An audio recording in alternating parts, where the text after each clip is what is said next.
தமிழர்களின் number one choice Tamil matrimony. தெய்வத்தின் அருள் இப்போது உங்கள் கையில். 100% தூய்மையான சில்வர் காயின் உங்கள் இஷ்ட தெய்வத்தின் அழகான உருவத்துடன் உடனே ஆர்டர் செய்ய நிபுராவை அணுகுங்கள். என்னோட ஜாதகத்துல இந்த திரிசூனியம் சரியில்லைன்னு நினைக்கிறேன். அதனாலதான் என்னுடைய ஜாதகத்தை தாண்டி என்னோட வாழ்க்கையில என்னால சக்சஸ் ஆக முடியல. நிறைய பேர் சொல்றதை கேள்விப்பட்டிருப்பீங்க. இந்த விஷயங்கள் எந்த அளவுக்கு உண்மை? இங்க திதிங்கிற ஒரு விஷயம்தான் ஹிடன் சீக்ரெட். இந்த திதியை பிடிச்சிட்டாலே விதியை வெல்லலாம். அமாவாசை அன்னைக்கு சூரியனும் சந்திரனும் ஒரே ராசி கட்டத்தில் ஒரு இடத்துல இருப்பாங்க, ஒரு குறிப்பிட்ட டிகிரிக்குள்ளேயே இருப்பாங்க. அதுக்கப்புறம் விலகி விலகி போகுது பார்த்தீங்களா, சந்திரனானது சூரியன்லேருந்து. அதுக்கு இடைப்பட்ட தூரங்கள் ஒவ்வொரு 12 டிகிரிக்கும் ஒவ்வொரு திதி வரும். துலாம் வீட்டில் சனி ஒருத்தருக்கு அமைஞ்சிருக்கக்கூடிய ஜாதகமாக இருப்பாங்க. ஆனால் ஒருவேளை அவர் பிரதம திதியில் பிறந்திருக்காங்க இல்லை துவாதசி திதியில் பிறந்திருக்காங்கன்னா துலாமும் மகரமும் திதி சூன்யம்.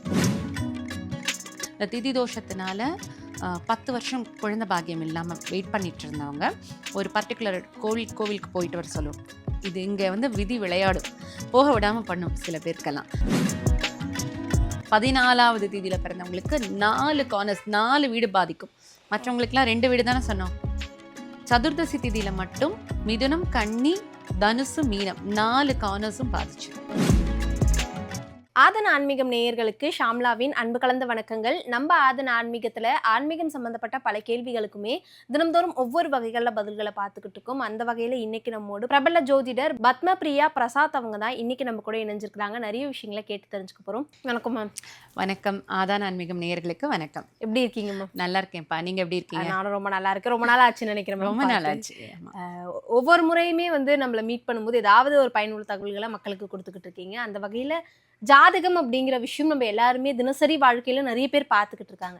என்னோட ஜாதகத்துல இந்த திரிசூனியம் சரியில்லைன்னு நினைக்கிறேன். அதனாலதான் என்னுடைய ஜாதகத்தை தாண்டி என்னோட வாழ்க்கையில என்னால சக்சஸ் ஆக முடியல. நிறைய பேர் சொல்றதை கேள்விப்பட்டிருப்பீங்க. இந்த விஷயங்கள் எந்த அளவுக்கு உண்மை? அதாவது நிறைய பேரோட ஜாதகத்துல இவ்வளோ யோகங்கள் இருக்கு, சில கிரகங்கள்லாம் ஆட்சியில் இருக்கு, உச்சத்துல இருக்கு, இருந்தாலும் அவங்களால சக்சஸ் பண்ண முடியலங்கும் பொழுது உங்க சீக்ரெட்டே இந்த திதியில தான் இருக்கு. ஒரு பார்த்தீங்கன்னா ஒரு பஞ்சாங்கம்ங்கிற ஒரு கான்செப்டே நாள், நட்சத்திரம், திதி, யோகம், கரணம். ஒரு ஆத்மாவானது இந்த பிறப்பு எடுக்குது அப்படின்னா ஒரு விஷயம் கிடைக்கணும்னா அந்த நாளில் பிறக்கணும், அந்த நட்சத்திரத்தில் கொண்டவர்களாக இருக்கணும். இதெல்லாம் தடைப்பட்டிருக்கு அப்படின்னா அது இந்த திதியை தான் அந்த விதியை கொடுக்கக்கூடியது. அந்த திதியில் பிறந்திருக்கணும். யோகம்ங்கிறது நாம யோகங்கள்ங்க சொல்லக்கூடிய 27 நாம யோகங்கள், அதுவும் சில விஷயங்கள் இருக்குது. கரணம்ங்கிறது இந்த 11 கரணங்கள் இருக்குது. இப்போது இங்கே திதிங்கிற ஒரு விஷயந்தான் ஹிடன் சீக்ரெட். இந்த திதியை பிடிச்சிட்டாலே விதியை வெல்லலாம். இப்போது சில பேருக்கு திதி யோகம் அப்படின்னா என்னன்னு தெரியாது. உண்மையாகவே அப்படின்னா என்னது திதி? இப்படி பார்த்தீங்கன்னா இப்போது சூரியனுக்கும் சந்திரனுக்கும் இடைப்பட்ட தூரம் தான் திதி. இப்போ உங்களுக்கு அமாவாசை அப்படின்னா அமாவாசை அன்னைக்கு சூரியனும் சந்திரனும் ஒரே ராசி கட்டத்தில் ஒரு இடத்துல இருப்பாங்க, ஒரு குறிப்பிட்ட டிகிரிக்குள்ளேயே இருப்பாங்க. அதுக்கப்புறம் விலகி விலகி போகுது பார்த்தீங்களா, சந்திரனானது சூரியன்லேருந்து. அதுக்கு இடைப்பட்ட தூரங்கள் ஒவ்வொரு 12 டிகிரிக்கும் ஒவ்வொரு திதி வரும். ஓகே. ஆனால் வாழ்க்கையில் ஒருத்தவங்களோட ஜாதகத்தில் திரிசூனியம் கெட்டுடுச்சுன்னா அவங்களோட வாழ்க்கையே அவ்வளோதான் அப்படிங்கிற அந்த பழமொழியாக இருக்கட்டும், இந்த வார்த்தையாக இருக்கட்டும், அது அடிக்கடிக்கு நம்ம கேள்விப்படுறோம். திரிசூனியம் கெட்டால் நம்மளோட வாழ்க்கை அப்படி என்ன மாறிடும்? இப்போது இந்த ஹிடன் சீக்ரெட் சொன்னோம் இல்லையா, ஒரு திதியில் பிறந்தவர்களுக்கு 2 ராசி வீடுகள் எனர்ஜி 0, அதாவது சூன்யமாக இருக்கும்னா, சூன்யம்னா நான் 0, அந்த வீட்டுக்கு உண்டான எனர்ஜி எதுவுமே கிடைக்காது. அந்த வீட்டு அதிபதிக்கும் அவர்களாலும் ஹெல்ப் பண்ண முடியாது. அப்படிப்பட்ட ஜாதகர் தான் அவங்கள இப்போ யோகமெல்லாம் கரெக்டாக இருக்கும். ஒருத்தருக்கு பார்த்தீங்கன்னா சனி உச்சமாக இருக்கும் அப்படின்னா துலாம் வீட்டில் சனி ஒருத்தருக்கு அமைஞ்சிருக்கக்கூடிய ஜாதகமாக இருப்பாங்க. ஆனால் ஒருவேளை அவர் பிரதம திதியில் பிறந்திருக்காங்க இல்லை துவாதசி திதியில் பிறந்திருக்காங்கன்னா துலாமும் மகரமும் திதி சூன்யம். அப்படி பார்க்கும் பொழுது அவங்களுக்கு எப்பேற்பட்ட ஒரு முயற்சி எடுத்தாலும் ஒரு ஹைட்டுக்கு போகிற மாதிரி இருக்கும். அவங்களோட உத்தியோகமும் தொழிலும் டக்குன்னு ஒரு சரிவு வரும். அதற்கு காரணம் அந்த திதி சூன்யம்.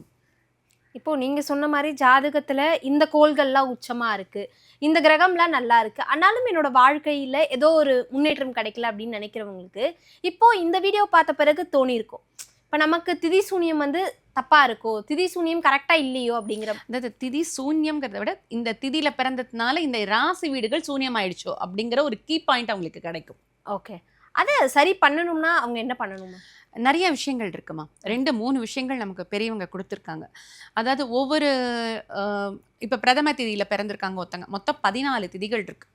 பிரதமை, த்விதியை, திருதியை, சதுர்த்தி, பஞ்சமி, சஷ்டி, சப்தமி, அஷ்டமி, நவமி, தசமி, ஏகாதசி, துவாதசி, திரியோதசி, சதுர்தசி 14 திதிக்கும் தோஷங்கள் இருக்கு.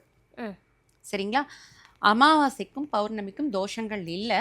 ஆனால் சில விஷயங்கள் அங்கே சூரிய சந்திரர்கள் கொஞ்சம் பாதிக்கப்பட்டிருக்கிறதா சொல்லுவாங்க பெரியவங்க. அப்போ இந்த 14 திதிகள் இருக்குல்ல, ஏனைய 14 திதிகள், இதில் 12 ராசி கட்டங்கள் 2 வீடு 0 எனர்ஜியாக இருக்கும். ஒவ்வொரு திதிக்கும் ஒவ்வொருத்தருக்கும். பிரதம திதியில் பிறந்திருக்காங்க ஒருத்தங்கன்னா, நம்ம ஏற்கனவே சொன்ன மாதிரி துலாமும் மகரமும் அவங்களுக்கு திதி சூன்யமாக இருக்கும். திருதியை திதியில் பிறந்திருக்காங்க அப்படின்னா அவங்களுக்கு சிம்மமும் மகரமும் திதி சூன்யமாக இருக்கும். இப்போது சில பேர் வந்து கவர்மெண்ட் போஸ்டிங்காக வெயிட் பண்ணுவாங்க, இல்லை அடுத்த லெவலுக்கு அவங்க க்ரோத் இருக்கணும், ஏதாவது அவங்களுக்கு இன்க்ரிமெண்ட்டோ இல்லைனாக்கா அவங்களுக்கு ப்ரமோஷனோ வரணும்னு வெயிட் பண்ணிகிட்ருக்காங்க. ஆனால் காலதாமதமாக ஆகிட்டே இருக்கும், பின்னாடி இருக்கவங்கெல்லாம் வந்துட்டுருப்பாங்க. அவங்களுக்கெல்லாம் பார்த்திங்கன்னா அந்த சிம்ம வீடு பாதிக்கப்பட்டிருக்கும். ஒருனா அவங்க நவமி தசமியில் பிறந்திருக்கலாம், இல்லைன்னா திருதியில் பிறந்திருக்கலாம். அப்படி இருக்கவங்களுக்கு அந்த சிம்ம வீடு பாதிப்பு அடைஞ்சிருக்கும். அப்போ அவங்களுக்கு உண்டான முழுமையான பலன் கிடைக்காமல் இருக்கும். அப்போ என்ன பண்ணலாம் அப்படின்னா, ஒவ்வொரு ராசிக்கும் ஒவ்வொரு கிறிஸ்டல்ஸ், நான் கிறிஸ்டல்ஸில் சஜஸ்ட் பண்ணுவேன்.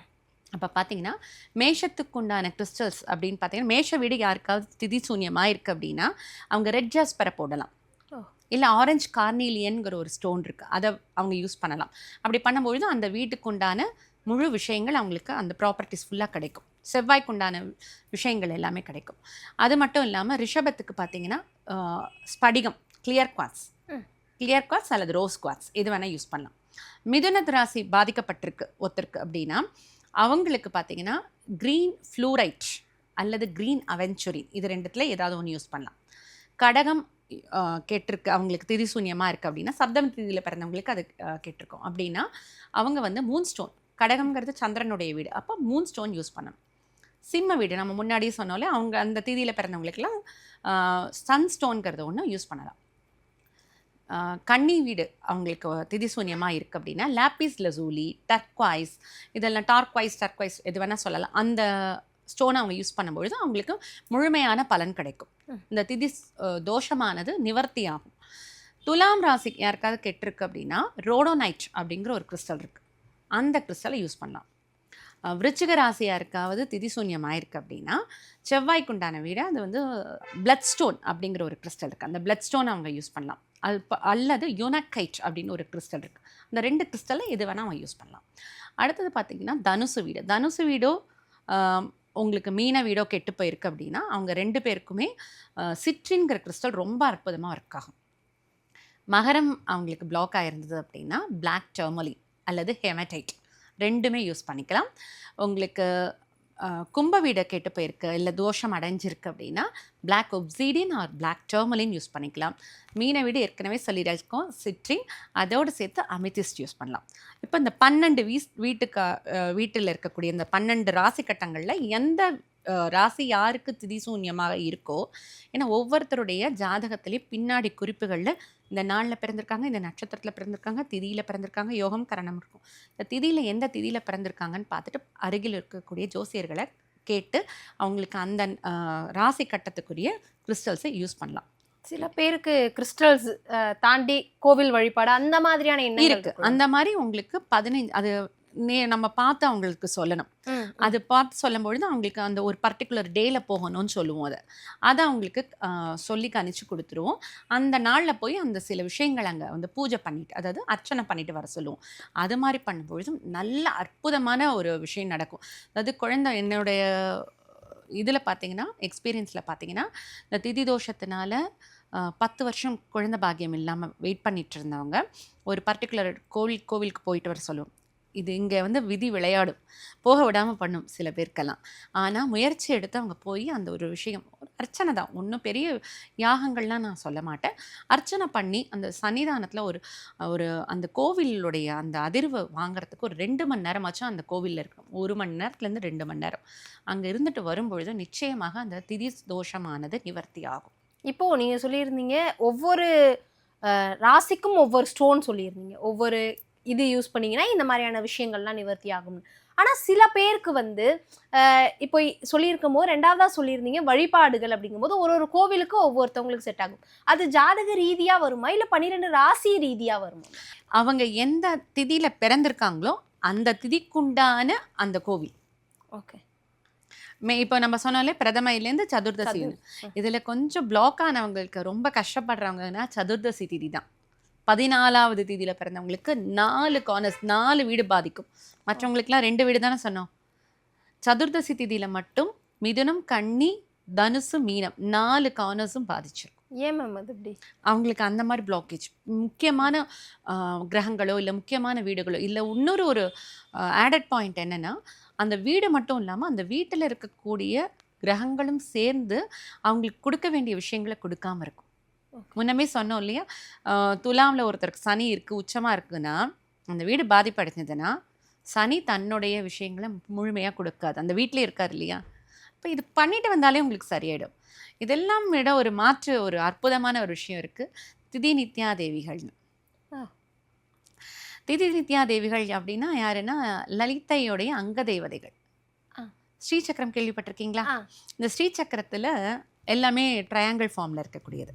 அதில் மேலே இருக்கக்கூடிய டாப் மோஸ்ட் இருக்கக்கூடிய அந்த முக்கோணம் இருக்கு இல்லையா, அந்த முக்கோணத்துக்கு தாண்டினா ஒரு பிந்து தான், ஒரு பாயிண்ட் தான் நீங்கள் பார்த்துருப்பீங்க.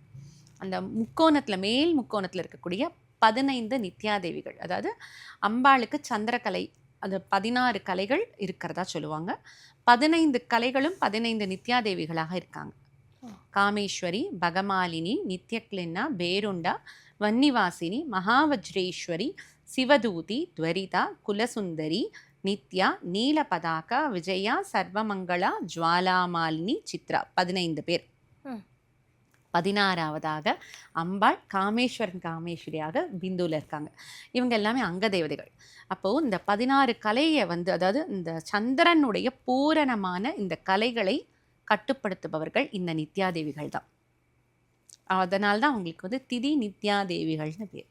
இப்போ இந்த திதி சூனியம் வந்து கெட்டு இருக்கு, இல்ல இந்த திதி சூனியத்தால எனக்கு வந்து அதிர்ஷ்டத்தையோ வரவையோ வர வைக்க முடியுமா அப்படின்னு நிறைய பேர் உங்ககிட்டே கேட்டிருப்பாங்க. அதுக்கு உங்களோட பதில் என்னவா? இந்த திதி நித்யா தேவியோட பேரை கொடுத்துருவேன், நம்ம உங்களுக்கு டிஸ்கிரிப்ஷனில் கொடுத்துருவோம். அதில் வந்து வளர்பிறையில் பிறந்தவர்களுடைய திதிகள் 15 திதிகளும், தேய்பிறையில் பிறந்த 15 திதிகளுக்கு உண்டான தேவிகள் பேரை கொடுத்துடுறோம். அது அந்த பேரை மட்டும் உச்சரித்தாலே போதும். அது டெய்லி வந்து ஒரு கணக்கு இல்லாமல் ஒரு மினிமம் ஒரு 27 தடவை உச்சரிக்கட்டும். இப்போ காமேஸ்வரி அப்படிங்கிற சொல்கிறது எவ்வளோ நேரம் ஆகிட போகிறது. அதனால் காமேஸ்வரி காமேஸ்வரின்னு சொல்லலாம், இல்லைன்னா ஓம் காமேஸ்வரியை நமக இது சொல்லலாம். இது ரொம்ப எளிது, சொல்லிட்டு வரலாம். முக்கியமாக அவங்க பிறந்த திதி வருதுன்னு வச்சுக்கோங்க, ஒவ்வொரு மாதமும் அந்த திதி ரிப்பீட்டடாக வந்துக்கிட்டே இருக்கும். வளர்பிறை பிரதமையில் பிறந்திருக்காங்கன்னா அந்த வளர்பிறை பிரதம திதியில் அன்னைக்கு இந்த காமேஸ்வரிங்கிற நாமத்தை இன்னும் கொஞ்சம் எக்ஸ்ட்ராவாக சொல்லலாம். சொல்லும் பொழுது இந்த திதி தோஷமானது பூரணமாக விலக்காயிடும். ரொம்ப அற்புதமான பலன்களை கொடுக்கக்கூடியது இந்த திதி நித்யாதேவிகளுடைய வழிபாடு. உங்ககிட்ட நிறைய கிளைண்ட்ஸ் வந்திருப்பாங்க, இந்த மாதிரி திதி வந்து சூனியமாயிடுச்சு, இந்த விஷயத்துக்காக நான் வந்திருந்தேன், ஆனால் இது எனக்கு இங்கே வந்து ரெட்டிஃபை ஆச்சுன்னு உங்ககிட்ட நிறைய கஸ்டமர்ஸ் வந்து ஃபீட்பேக் கொடுத்துருப்பாங்க. இப்போ வரைக்கும் இந்த திதியால் பாதிக்கப்பட்டவங்க எனக்கு இவங்க தான் ஞாபகம் இருக்காங்க அப்படின்னு அவங்க கொடுத்த ஃபீட்பேக் சொல்ல முடியுமா? நான் முன்னமே சொன்னேன் இல்லையா, ஒரு 10 வருஷம் குழந்தை பாக்கியம் இல்லாதவர்களுக்கு. அதே போல் பார்த்தீங்கன்னா பிஸ்னஸில் ஏறுது இறங்குது, சறுக்கல்னு சொல்லுவோம் இல்லையா, அது போல் ஒரு கிராஃப் போய்கிட்டே இருக்குது. பார்த்தாக்க அவங்களுடைய ஜாதகத்தில் மிதுனமும் கன்னியும் திதி சூன்யம். வர்த்தகக்குண்டான ஒரு கிரகமே புதன், அங்கே குரு வேற மாட்டிக்கிட்டார். குரு அப்படிங்கிறது தனக்காரகர். அப்போது அந்த பெரும் பணமானது திரும்ப திரும்ப முடக்கல, அதை ஒரு சூன்யத்துக்குள்ளே போயிட்டு வருது. அப்படிங்கும் பொழுது அவர்களுக்குண்டான இந்த பஞ்சமி திதிக்குண்டான கோவிலுக்கும், அப்படி இல்லைன்னா நான் அவங்களுக்கு என்ன பண்ணிடுவேன்னா, அவங்க ரொம்ப தூரத்தில் இருக்காங்கன்னா அவங்களுக்கு நான் என்ன பண்ணுவேன்னா, அவங்களுக்கு கிறிஸ்டல்ஸ் சொல்லுவேன், அப்படி இல்லைன்னா திதி நித்யாதேவி சொல்லுவேன். இவங்களுக்கு என்ன பண்ணேன்னா பக்கத்தில் தான் இருந்தாங்க, அதனால் அந்த கோவிலுக்கு போயிட்டு வர சொல்லிட்டேன். போயிட்டு வந்துட்டதுக்கு அப்புறமே அவங்களுக்கு பார்த்தீங்கன்னா அந்த கொஞ்சம் கொஞ்சமாக க்ரோத் ஆக ஆரம்பிச்சிருச்சு. அவங்களுக்கு அந்த ஒரு ப்ரிகாஷன் தெரியுது, இந்த டைமில் இது பண்ணலாம் பண்ணக்கூடாதுன்னு அவங்களுக்கு அந்த ஏன்னா புதன் என்பது புத்திகாரகன். அப்போ அந்த புத்திக்குண்டான அந்த விஷயத்தை நமக்கு கரெக்டாக கொடுத்து அதை வந்து நம்மளை கரெக்ட் பாத்தில் கொண்டு போகும். நிறைய தகவல்களை சொல்லியிருந்தீங்க. மிக்க நன்றி. மிக்க நன்றிம்மா.